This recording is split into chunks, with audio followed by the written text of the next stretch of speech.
Second thing ఏంటంటే మన భారతదేశంలో ఈ యుఎస్ ఇట్లాంటి పాలు గనక వచ్చినాయి అంటే చాలా చీప్ రేటుకి వీళ్ళు ఇస్తారనమాట.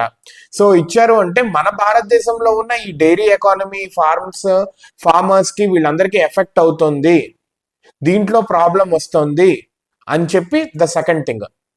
బేసికలీ ఫస్ట్ సెకండ్ అని కాదు, ఈ రెండు సైడ్ బై సైడ్ ఉన్నాయి.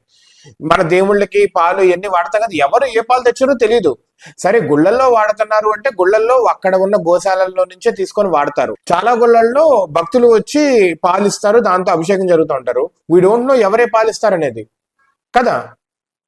సో అందుకని చెప్పి భారతదేశం వాళ్ళు క్లియర్ గా చెప్పారు, it's a red line, non negotiable అని చెప్పారు. యుఎస్ వాళ్ళు WTO వరల్డ్ ట్రేడ్ ఆర్గనైజేషన్ లో కూడా దీన్ని రేజ్ చేశారు.